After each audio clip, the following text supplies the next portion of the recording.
तो आज के लेक्चर में हम पढ़ेंगे जीएसटी के बारे में, गुड्स एंड सर्विसेज टैक्स। तो चलिए इसका इंट्रोडक्शन देखते हैं। सबसे पहले ये goods and services tax one nation one tax regime पर काम करता है। एक देश होगा और एक ही टैक्स होगा, ठीक है।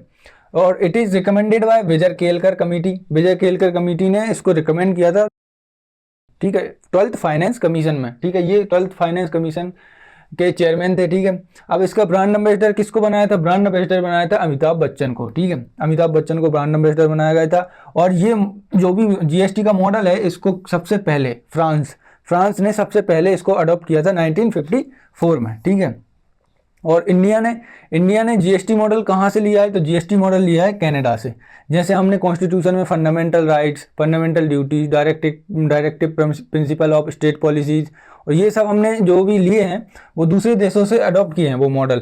ऐसे ही हमने जीएसटी को अडॉप्ट किया है, ठीक है, कनाडा से। अब जीएसटी को इंट्रोड्यूस किया गया था 2014 में। किसके द्वारा? विजय केलकर कमेटी में इसको सबसे पहले इसका मेंशन था, ठीक है। रिकमेंडेशन विजय केलकर कमेटी ने दी थी थ्रू 122 अमेंडमेंट बिल, ठीक है। अमेंडमेंट जो भी बिल है 122वां अमेंडमेंट बिल में इसको इंट्रोड्यूस किया गया था। और 101वां कॉन्स्टिट्यूशनल अमेंडमेंट एक्ट 2016 में इसको अडॉप्ट किया गया था।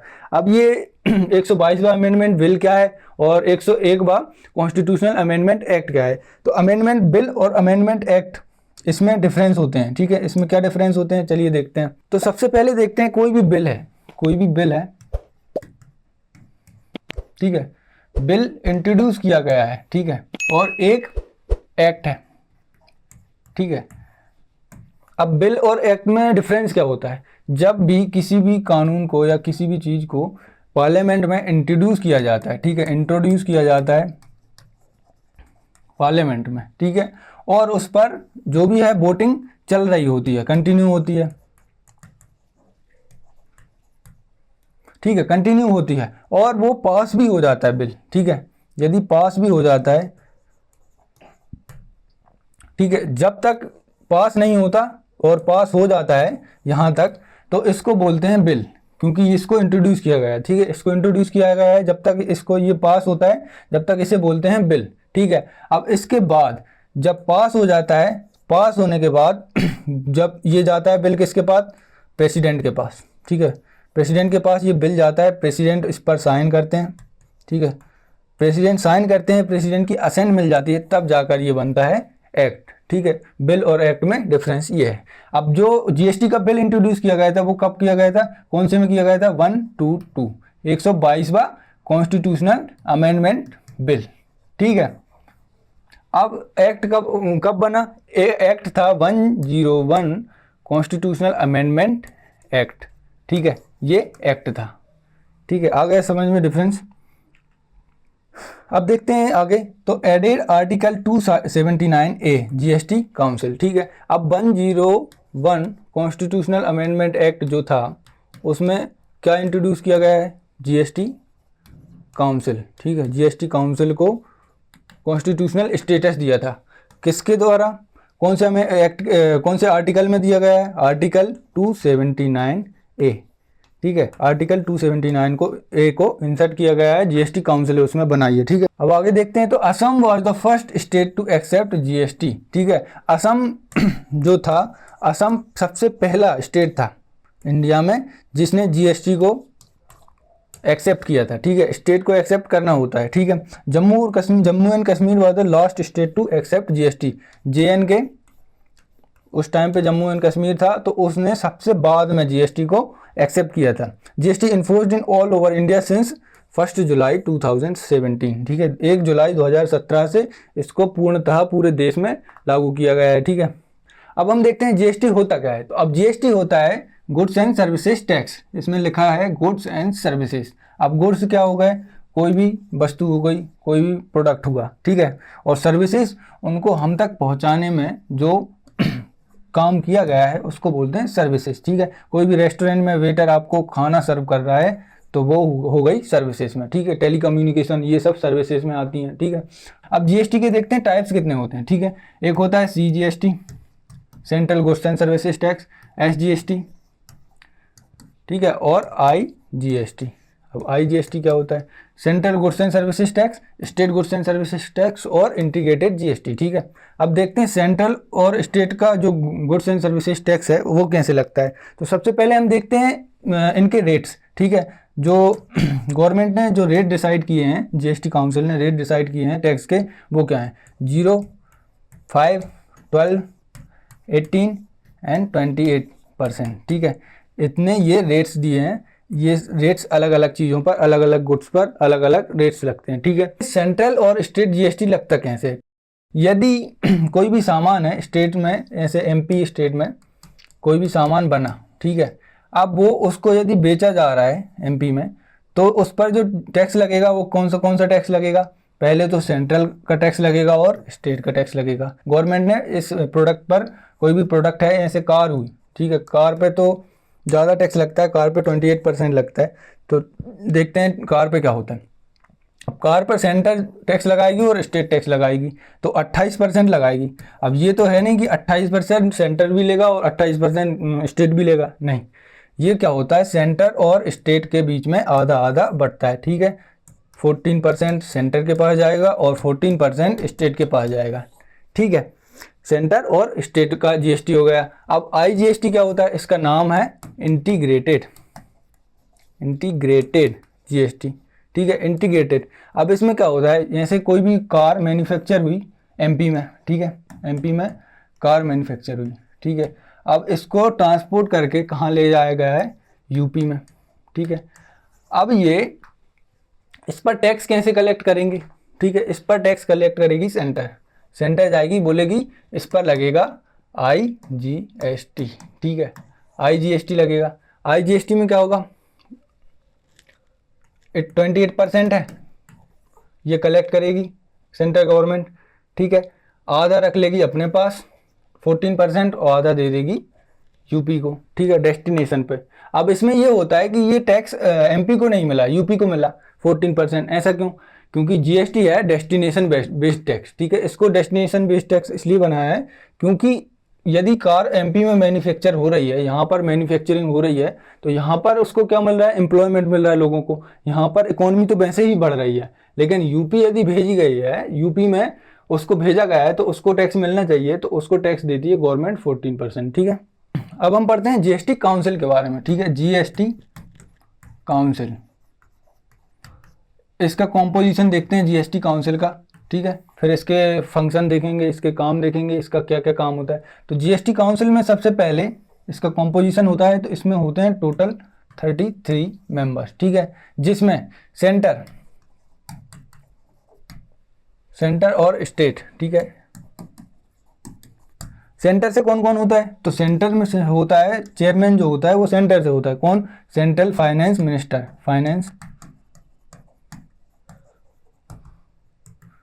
सेंट्रल फाइनेंस मिनिस्टर, प्लस एक और कौन होता है?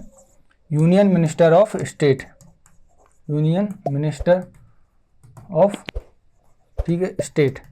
2 मेंबर सेंटर से होते हैं, ठीक है, 2 मेंबर सेंटर से होते हैं, जिसमें एक होता है फाइनेंस मिनिस्टर। जैसे अभी करंट में कौन है? निर्मला सीतारमण, ठीक है, फाइनेंस मिनिस्टर। और यूनियन मिनिस्टर ऑफ स्टेट, ठीक है, किससे?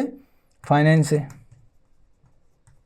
2 मेंबर यहाँ से हो गए। अब स्टेट से क्या होता है? अब GST काउंसिल है, पूरे इंडिया लेवल पे है, तो स्टेट का रिप्रेजेंटेशन भी अच्छा होगा।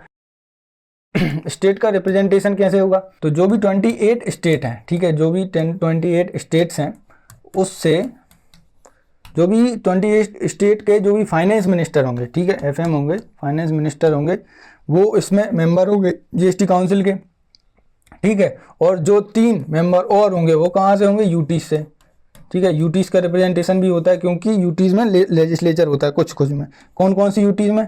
दिल्ली, पुडुचेरी एंड जम्मू एंड कश्मीर, ठीक है। ये 3 यूटीज से 3 मेंबर होंगे, ठीक है। इनका रिप्रेजेंटेशन कितना होगा? 31 मेंबर, ठीक है। 31 मेंबर स्टेट से होंगे और 2 मेंबर्स होंगे सेंटर से, ठीक है। और जो भी यहाँ से होगा फाइनेंस मिनिस्टर सेंटर से, वो होगा इस GST काउंसिल का चेयरमैन, ठीक है, चेयरमैन ये होगा, ठीक है। और वाइस चेयरमैन कौन होगा? तो वाइस चेयरमैन ये 28 स्टेट और 3 यूनियन टेरिटरीज में से एक किसी को चुना जाएगा, ठीक है। अब देखते हैं इसमें रिप्रेजेंटेशन और इसमें वोटिंग कैसे होती है। अब वोटिंग देखें तो 31 मेंबर यहाँ होते हैं स्टेट में और 2 मेंबर्स यहाँ होते हैं, ठीक है। अब लेकिन ये है कि यदि 31 मेंबर स्टेट में है और 2 मेंबर सेंटर में है तो 2 मेंबर की वोटिंग क्या ही होगी, 31 ज़्यादा होगी। तो इसमें ऐसा रिप्रेजेंटेशन दिया गया है कि ये जो 2 मेंबर होते हैं सेंटर के मेंबर की जो भी वोट की वैल्यू होती है वो होती है 33%, ठीक है। 33% इनकी वोट वैल्यू होती है और इनकी कितनी होती है 66%, ठीक है। इनकी होती है 1/3 और इनकी होती है 2/3, ठीक है। 2/3 इनकी जो भी वोटिंग है उनका परसेंटेज होता है, ठीक है। और इसको टोटल मेजोरिटी चाहिए होती है 75%, ठीक है। 75% वोटिंग यदि किसी के पक्ष में होगी तब जाके वो बिल या कोई भी चीज़ पास होगी, ठीक है। अब इसमें ये रहेगा कि 33% सेंटर अकेले कुछ कर नहीं सकता, जीएसटी काउंसिल में सेंटर अकेला कुछ कर नहीं सकता क्योंकि इसके पास 33% ही रिप्रेजेंटेशन है। लेकिन स्टेट के पास कितना है 66%, तो स्टेट अकेला भी कुछ नहीं कर सकता जीएसटी काउंसिल में। यदि यहाँ से ये रिप्रेजेंटेशन मिले, यहाँ से वोटिंग मिले और यहाँ से कुछ वोटिंग मिले तब जाके काम बन सकता है, तब जाके कोई भी बिल पास हो सकता है जीएसटी काउंसिल में। अभी हमने वही देखा जो यहाँ पर लिखा है, सेंटर से 2 मेंबर होते हैं, ठीक है। एक फाइनेंस मिनिस्टर होता है, चेयरमैन होता है, यूनियन मिनिस्टर ऑफ स्टेट और फाइनेंस होता है, 2 मेंबर ये होते हैं। इनकी वोटिंग पावर होती है 1/3, 33%, ठीक है। स्टेट और यूटी से 31 मेंबर होते हैं जिनमें 28 मेंबर होते हैं फाइनेंस मिनिस्टर ईच स्टेट के, ठीक है। 3 मेंबर यूटी दिल्ली, पुदुचेरी और जम्मू एंड कश्मीर, ठीक है। जीएसटी काउंसिल का वाइस चेयरमैन यहाँ से किसी को भी सिलेक्ट कर लेंगे। 2/3 मेजोरिटी चाहिए, 2/3 इनके पास वोटिंग पावर होती है, ठीक है। वोटिंग पावर, ये जीएसटी काउंसिल का कॉम्पोजिशन है। अब देखते हैं हम इसके फंक्शन। अब इसके फंक्शंस में क्या है, इनडायरेक्ट टैक्सेस और सेस सरचार्ज जो भी होते हैं सब जीएसटी में सब्स्यूम कर दिए गए हैं, सब जीएसटी में इंक्लूड कर दिए गए हैं, ठीक है।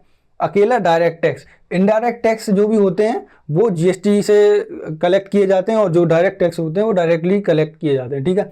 और decide the date from which crude oil, petrol, diesel, aviation turbine fuel and natural gas to be put under GST regime. अब जीएसटी काउंसिल का काम ये है कि जीएसटी के पास प्रॉपर पावर है, पूरी पावर है कि जो भी क्रूड ऑयल है, पेट्रोल, डीजल है, एविएशन है, अल्कोहल है, गैस है, इन सब पर जो भी टैक्स लगाना है जीएसटी रिजीम के अंदर लाना है कि नहीं लाना, जब भी लाना है वो किसके पास है पावर, जीएसटी काउंसिल के पास, ठीक है। इसके पास पावर होती है कि decide standard rate for GST के जो भी रेट्स हैं उनको डिसाइड करने का काम भी इसका ही होता है जीएसटी काउंसिल के पास। अब decides special rates for GST के जो भी स्पेशल रेट्स होते हैं ड्यूरिंग नेचुरल डिजास्टर और कैलेमिटी, यदि कहीं भी नेचुरल डिजास्टर हो जाता है या कुछ भी हो जाता है तो जीएसटी काउंसिल के पास पावर होती है कि उस जगह पर कैसे टैक्स रेट्स बढ़ाने हैं या कुछ भी स्पेशल टैक्स रेट लगाने हैं, ठीक है। अब डिस्प्यूट सेटलमेंट, ठीक है। डिस्प्यूट का सेटलमेंट भी कौन करता है, जीएसटी काउंसिल। कैसे, जीएसटी से रिलेटेड कोई भी डिस्प्यूट होती है सेंटर और स्टेट के बीच में, ठीक है, या स्टेट और स्टेट के बीच में, 2 स्टेट के बीच में कोई भी डिस्प्यूट होती है तो उसको जीएसटी काउंसिल देखती है, और स्टेट और सेंटर के बीच में कोई भी डिस्प्यूट होती है उसको भी जीएसटी काउंसिल ही देखती है, ठीक है। Decide threshold level for GST, अब जीएसटी के लिए जो भी थ्रेशोल्ड लेवल है उसको डिसाइड करना भी किसका काम है, जीएसटी काउंसिल का काम। जैसे अभी जो भी है 40 लाख से ऊपर, 40 लाख पर एनम किसी का भी जो बिजनेस है यदि 40 लाख से ज़्यादा है तो उसको जीएसटी भरना पड़ेगा, ठीक है। वो जीएसटी थ्रेशोल्ड लिमिट में आता है, ये है 40 लाख थ्रेशोल्ड लिमिट, ठीक है। और 20 लाख फॉर स्पेशल स्टेट, कोई कुछ स्पेशल स्टेट्स हैं उनके लिए 20 लाख का है, ठीक है। अब आके इसके फीचर्स देखते हैं। अब इसके फीचर्स देखते हैं तो फीचर्स में है it is an indirect tax. Indirect tax कैसे है, कोई भी गुड्स बनाया गया है, ठीक है, यहाँ से गुड्स बनाया, यहाँ मैन्युफैक्चर हुई, फिर ये सेलर के पास आया, ठीक है, सेलर के पास आया, फिर जाके ये कंज्यूमर के पास आया, ठीक है। यहाँ से यहाँ तक जो आया है उसके बाद कंज्यूमर से टैक्स कलेक्ट किया जा रहा है, ठीक है, यहाँ पर इंक्लूड करके कंज्यूमर से टैक्स कलेक्ट किया जा रहा है तो उसको बोलते हैं इनडायरेक्ट टैक्स, ठीक है। It is comprehensive. अब कॉम्प्रीहेंसिव कैसे है, इसमें जो भी इनडायरेक्ट टैक्सेस हैं सारे इनडायरेक्ट टैक्सेस को इसमें ही इंक्लूड कर दिया गया है जीएसटी में, ठीक है। It is multi stage. अब मल्टी स्टेज कैसे है, कोई भी गुड्स बना, यहाँ पर बना, ठीक है, रॉ मटेरियल, यहाँ पर लगा टैक्स, ठीक है, यहाँ पर जो सेलर के पास आया यहाँ लगा टैक्स, और जो कंज्यूमर के पास आया तब जाके इस पर टैक्स लगा। तो ये मल्टी स्टेज, यहाँ भी टैक्स यहाँ भी टैक्स, मल्टी स्टेज टैक्स है, ठीक है। It is destination based tax, ठीक है। अब डेस्टिनेशन बेस्ड टैक्स कैसे है, अभी बताया था मैंने आपको कि कोई भी स्टेट से, जैसे एमपी से, ठीक है, कोई भी कार ट्रांसपोर्ट होकर जा रही है कहाँ, यूपी में, ठीक है, यूपी में जा रही है, तो यहाँ से यहाँ, ठीक है। अब टैक्स कलेक्ट करने की पावर किसके पास होती है, वो सेंटर करेगी, ठीक है। सेंटर आईजीएसटी कलेक्ट करेगा, आईजीएसटी, और आईजीएसटी में से जैसे 28% है तो 14% वो खुद रखेगा सेंटर, और 14% किसको देगा, यूपी को, ठीक है। यूपी को क्यों देगा, क्योंकि ये डेस्टिनेशन बेस्ड टैक्स है। एमपी से मैन्युफैक्चर हुआ, यहाँ पर इसको एम्प्लॉयमेंट मिला, यहाँ के लोगों को एम्प्लॉयमेंट मिला, लेकिन यहाँ के लोगों को कुछ नहीं मिल रहा है, तो इसलिए इसको टैक्स में भागीदारी मिलेगी, ठीक है। इसको टैक्स देगा गवर्नमेंट, स्टेट गवर्नमेंट को सेंटर टैक्स देगा, ठीक है। It is based on VAT system, ठीक है, वैट सिस्टम पर बेस्ड है, रिड्यूसेस कैस्केडिंग इफेक्ट। अब कैस्केडिंग इफेक्ट क्या होता है, कैस्केडिंग इफेक्ट में ये होता है कि ये टैक्स ऑन टैक्स लगता था पहले, ठीक है। अब जीएसटी के आने के बाद डायरेक्ट टैक्स लगता है, लेकिन टैक्स ऑन टैक्स नहीं लगता। अब टैक्स ऑन टैक्स क्या होता है, ठीक है। अब कोई भी मैन्युफैक्चर हुआ, किसी भी चीज़ का मैन्युफैक्चरिंग हुई, फिर उस जो 100 रुपये थी उसकी मैन्युफैक्चरिंग के बाद उसकी कीमत, उस पर गवर्नमेंट ने 10 रुपये का टैक्स लगाया, 10% टैक्स लगाया, ठीक है। 10% टैक्स लगाया तो कितने हो गए, 110। अब इसने टैक्स लगाकर इसको बेचा कितने में, 110 रुपये में, ठीक है। लेकिन यहाँ पर 10% और टैक्स लगेगा जब कंज्यूमर के पास आएगा, तो 110 रुपये पे टैक्स यदि लगेगा तो कितना होगा, 11 रुपये, ठीक है। 10% 110 का कितना होगा, 11 रुपये। अब इसमें 11 प्लस करोगे तो कितने हो रहे हैं, 121, ठीक है। अब टोटल टैक्स कितना हुआ, 21 रुपीज़, ठीक है। अब लेकिन यदि ये होता था पहले वैट सिस्टम में, ठीक है, कैस्केडिंग इफेक्ट होता था, क्योंकि इस पर ये 10 रुपये पर भी 1 रुपये का टैक्स लगा है, इसमें +1 1 रुपये ज़्यादा टैक्स लगा, ठीक है। अब जीएसटी के आने के बाद डायरेक्ट टैक्स लगा, जैसे 100 पर 10 रुपये का जो भी 10% टैक्स लगा, 110 हो गई कीमत, ठीक है। अब 110 में 10 को हटाकर 100 रुपीज़ पर 10% टैक्स लगेगा, तो इसकी डायरेक्ट कीमत क्या होगी, 110 और +10, ठीक है, 120 रुपये। तो इसकी फाइनल प्राइस क्या रहेगी, 120, और इसकी 121। तो पहले जो 1 रुपये का ज़्यादा लगता था, अब वो 1 रुपये कम लगता है, ठीक है। ये कैस्केडिंग इफेक्ट होता था पहले। इट हैज़ 3 टाइप्स, ठीक है, CGST, SGST और IGST, central GST, state GST और इंटीग्रेटेड GST, ठीक है। इट हैज़ मल्टी स्लैब, इसके मल्टी स्लैब हैं 5, 12, 18 और 28, ठीक है।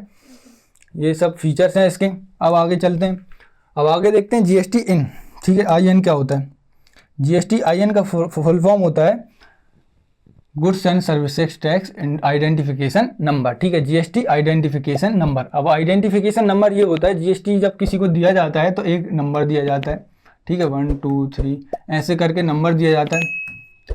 तो जो नंबर दिया जाता है, जिसको GST भरना होता है, उसको ये नंबर दिया जाता है, ठीक है। 15 डिजिट का अल्फ़ा न्यूमेरिक नंबर होता है, ठीक है। अल्फ़ा न्यूमेरिक मतलब इसमें कुछ लेटर्स होंगे, ठीक है, उसके बाद नंबर्स होंगे, ठीक है। ये अल्फ़ा न्यूमेरिक होता है, 15 डिजिट का GST IN दिया जाता है, ठीक है। जैसे हमारा पैन कार्ड है, पैन कार्ड में कितने नंबर होते हैं, अल्फ़ा न्यूमेरिक कितने होते हैं, 10 होते हैं, ठीक है। आधार कार्ड में न्यूमेरिक ही है, आधार कार्ड न्यूमेरिक है, इसमें उसमें सीधे नंबर होते हैं, ठीक है, आधार कार्ड में, जो कि 12 डिजिट के होते हैं। ये 15 डिजिट का होता है GST IN, ठीक है। इसको प्रोवाइड कौन करता है, तो GST नेटवर्क लिमिटेड, ये एक कंपनी है, ये प्रोवाइड करती है GST IN नंबर, ठीक है, आइडेंटिफिकेशन नंबर, ठीक है। It is a private limited corporation that is non profit, ठीक है, नॉन प्रॉफिट और नॉन गवर्नमेंटल, ठीक है। जो नॉन प्रॉफिट है, ठीक है, और नॉन गवर्नमेंट है, ठीक है। Indirect taxation platform for GST in India, जो भी टैक्सेस फाइल होते हैं वो इसके द्वारा फाइल किए जाते हैं। GST network limited help tax payer in preparing, filing return, making payments and complying with indirect tax regulation, ठीक है। इन सब ये सारे काम कौन करता है, GST नेटवर्क लिमिटेड। अब देखते हैं GST सुविधा प्रोवाइडर क्या है। तो GST सुविधा प्रोवाइडर ये कुछ नया है, अभी यहाँ पे आया है, ठीक है, GST सुविधा प्रोवाइडर। अब ये इनका काम क्या होता है, इनका काम होता है कुछ इनोवेटिव और क्रिएटिव आइडियाज़ देखते हैं, कुछ क्रिएटिव ऐप्स बनाते हैं जिससे हमारा जो भी टैक्स है, टैक्स पे करने का तरीका और टैक्स पे करना बहुत ईजी हो जाए, उसका काम है GST सुविधा प्रोवाइडर का, ठीक है। Service provider created by the GSTN to provide innovative solution, portal, mobile app, enriched app, API, ठीक है, either themselves third party partner for making tax filing more easy and convenient to tax payer. ठीक है, ये भी यही है कि app बनाता है, कुछ नए इनोवेटिव तरीके ढूंढता है जिससे जीएसटी को अच्छे से और इजीली भरा जा सके, ठीक है, लोगों के द्वारा। अब देखते हैं हु इज लायबल टू पे जीएसटी। अब जीएसटी पे करने के लिए कौन कौन लायबल है, ठीक है, कौन कौन जीएसटी, किस किस को जीएसटी पे करना होता है, ठीक है। अब registered taxable person, business whose turnover exceed their GST threshold limit of 40 lakh, ठीक है, 40 लाख पर एनम, ठीक है, पर ईयर 40 लाख से ज़्यादा का टर्नओवर है उसको जीएसटी फाइल करना होगा, ठीक है। और 20 lakh for special category state, जो भी स्पेशल कैटेगरी स्टेट्स हैं जैसे नॉर्थ ईस्ट की जो भी स्टेट्स हैं, अरुणाचल प्रदेश, असम, मेघालय, त्रिपुरा, मिजोरम, इन सबको 20%, ठीक है, 20 लाख पर एनम इनकी यदि टर्नओवर है तो इनको भी जीएसटी फाइल करना होगा, ठीक है। ये स्पेशल कैटेगरी स्टेट है, ठीक है। तो आज के वीडियो में हमने पढ़ा जीएसटी के बारे में, GST goods and services tax, इसके टाइप्स कितने होते हैं, इसके फंक्शन कितने होते हैं, क्या क्या फंक्शंस होते हैं इसके, जीएसटी काउंसिल क्या होती है, इसके कॉम्पोजिशन क्या होते हैं, ये सब हमने आज की वीडियो में पढ़ा। तो मिलते हैं अगले वीडियो में। थैंक यू, जय हिंद।